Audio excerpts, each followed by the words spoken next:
BJP सरकार जेहेतु अच्छी जो हस्तक्षेप आउर जो मनमानी रहा आम नुआपड़ा निर्वाचन मंडली रे बीजेडी और कांग्रेस काहरी कथा कहीं शुणिले नहीं टोटाल ऑफिशियल आउ जो माने थिले खाली गोटे छोटिया उदाहरण अच्छी एठी जे 48 घंटा आगरू समस्त बाहर लोक एमएलए एमपी आउ तांकर जो प्रोमिनेंट कार्यकर्ता किंबा पदाधिकारी से अंचल रहा कथा नुह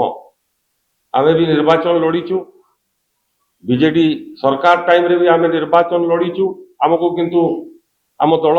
तरफ इंस्ट्रक्शन होता 48 घंटा पूर्व आप छाड़ी दिंतु कन्स्टिट्यूएंसी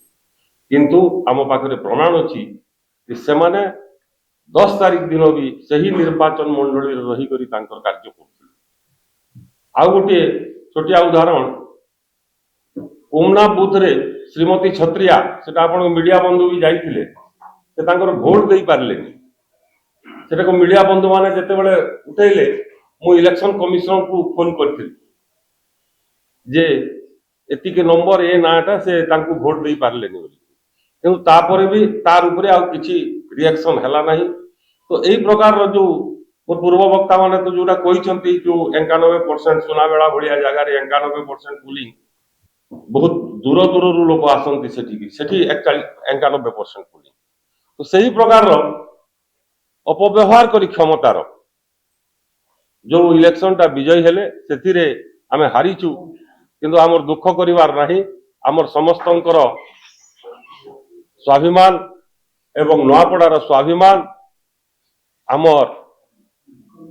दलर सभापति माननीय श्री नवीन पट्टनायक नेतृत्व रे आगामी दिन रे आमे पंचायत निर्वाचन लड़बू निश्चित भाव रे आमे विजय हेबू आम कर्मकर्ता मनोबल भांगी नहीं आगामी दिन रे निश्चित भाव रे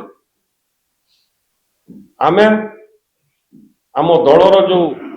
कार्यक्रम अच्छी एवं दलर जो विचारधारा अच्छी ताकू नहीं करी आमे लोकंकर सेवारे एवं निर्वाचन रे विजय लाभ करिवो एटा मु आशा रखुछि। देश विदेश रो कोण अनुकोणर टेक्निक खबर देखंतु आम सह YouTube, Facebook आ Instagram रे आमको देखंतु लाइक शेयर और सब्सक्राइब करने को आद्यम भूलंतुनि।